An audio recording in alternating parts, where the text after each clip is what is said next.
شروع کرتا ہوں اللہ کے نام سے جو تمام جہانوں کا مالک ہے اور جس نے ہمارے دلوں کو ایمان کے نور سے منور کیا۔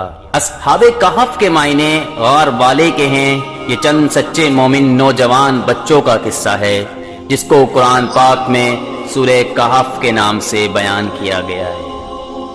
آج سے سینکڑوں برس پہلے کسی ملک میں ایک مشرک اور ظالم بادشاہ تھا۔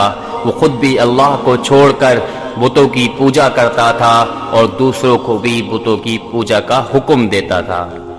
جو ایسا نہ کرتا اس کو سخت سزائیں دیتا۔ ان کی سلطنت میں کچھ نوجوان بچے جن کی تعداد تقریباً 7 تھی۔ اللہ نے ان کو سیدھا راستہ دکھایا۔ یہ اللہ کو مانتے اور بتوں کو پوجنے کو برا سمجھتے۔ ان کے ماں باپ نے ان کو بہت سمجھایا کہ بادشاہ کو اگر خبر ہو گئی تو قتل کرا دے گا، لیکن ان بچوں کے دل میں اللہ کی محبت گھر کر گئی تھی۔ ماں باپ کی بھی نہ سنی اور اللہ کی تعریف اعلانیہ کرنے لگے۔ آخر ایک دن بادشاہ کو خبر پہنچ گئی۔ لڑکے ڈر کی وجہ سے ایک پہاڑ میں غار میں جا کر چھپ گئے اور ان کے ساتھ ان کا کتا بھی تھا، وہ بھی ساتھ چلا گیا۔ جب کوئی شخص اللہ کا ہو جاتا ہے تو اللہ بھی اس کی مدد کرتا ہے۔ جب یہ غار میں پہنچے تو اللہ تعالیٰ نے ان کو سلا دیا اور کتا غار کے منہ پر بیٹھ گیا، اس کو بھی اللہ تعالیٰ نے سلا دیا۔ اللہ تعالیٰ نے اپنی نشانی اور لوگوں کو اپنی قدرت دکھانے کے لیے 309 سال تک سلائے رکھا۔ اس عرصے میں پتہ نہیں کتنے بادشاہ ختم ہو گئے۔ زمانہ بدل گیا، لوگ بدل گئے۔ 309 سال بعد اللہ تعالیٰ نے ان کو تھوڑی کے دیر کے لیے جگایا۔ ان کو ایسا معلوم ہوا کہ وہ ابھی سوئے تھے۔ انہوں نے دیکھا کہ سب چیزیں اسی طرح موجود ہیں جس طرح وہ سوئے تھے۔ کتا بھی اس غار کے منہ پر بیٹھا تھا۔ ان کو بھوک معلوم ہوئی تو انہوں نے اپنے چند ساتھیوں کو سکے دیے کہ چھپ چھپا کر کسی بازار جا کر کچھ کھانا لے آئے۔ جب یہ ساتھی بازار گئے تو وہاں کی ہر چیز بدلی ہوئی نظر آئی۔ دکان پر پہنچے، کھانا خریدا۔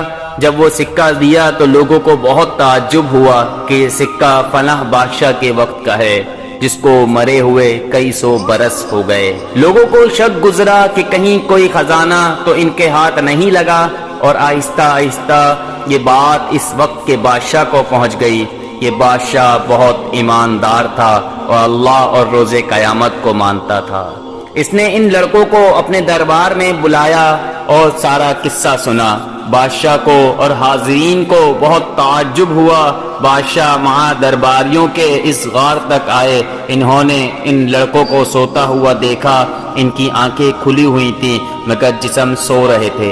بادشاہ اور ان کے درباریوں پر ایک وحشت طاری ہو گئی اور وہ واپس چلے آئے۔ یہ لڑکے جو کھانا لینے آئے تھے غار میں داخل ہوتے ہی اپنے ساتھیوں کے ساتھ مل کر سو گئے۔ بادشاہ اور ان کے درباریوں کو اور یقین ہو گیا کہ اللہ تعالیٰ بڑی طاقت اور قدرت والا ہے۔ مرنے کے بعد وہ اسی طرح زندہ کرے گا جس طرح ان غار والوں کو کیا ہے۔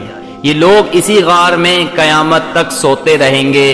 اللہ تعالیٰ نے اس واقعے سے ہم کو بتایا کہ وہ اپنے ماننے والوں کی حفاظت کرتا ہے، ظالموں سے نجات کی ایسی صورتیں پیدا کر دیتا ہے جو کسی انسان کے وہم و گمان میں بھی نہ ہو۔ ہم کو یہ بھی سبق ملتا ہے کہ جس شخص میں اللہ تعالیٰ کی محبت پیدا ہو جاتی ہے وہ کسی بڑے سے بڑے بادشاہ سے نہیں ڈرتا۔